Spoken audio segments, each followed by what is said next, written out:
14 साल में शादी, 18 की उम्र में 2 बच्चों की मां, कांस्टेबल पति का मिला साथ, फिर ऐसे बनी आईपीएस ऑफिसर।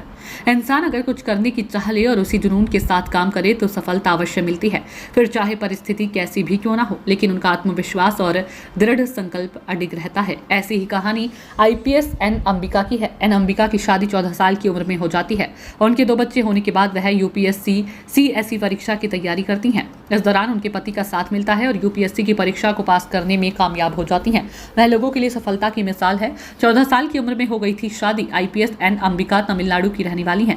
उन्हें बाल विवाह जैसी विपत्ति का सामना करना पड़ा था। एन अंबिका की शादी 14 साल की उम्र में एक पुलिस कांस्टेबल से हुई थी। 18 साल की उम्र तक वह 2 बेटियों की मां भी बन चुकी थी। हालांकि उन्होंने हिम्मत नहीं हारी और अपने खोए हुए सपनों पर फोकस करना शुरू कर दिया। उनके आईपीएस बनने का सफर गणतंत्र दिवस परेड से हुई, जहां उनके पति ने आईपीएस अधिकारियों को सलामी दी, जिसने उन्हें आईपीएस बनने के लिए प्रेरित किया।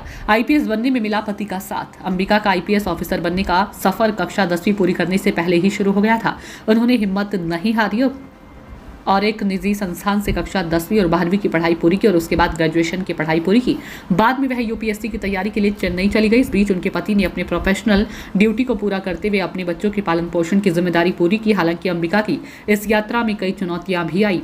चौथे प्रयास में बने आईपीएस ऑफिसर यूपीएससी में 3 बार असफल होने के बाद अंबिका के पति ने उन्हें घर लौटने की सलाह दी। इससे परेशान होकर वह अपने सपनों पर अड़ी रही और वर्ष 2008 में अपने चौथे प्रयास में आखिरकार यूपीएससी सिविल सेवा परीक्षा पास कर ली और आईपीएस ऑफिसर बन गई। महाराष्ट्र कैडर में तैनात वह वर्तमान में मुंबई में पुलिस उपायुक्त के रूप में कार्यरत हैं।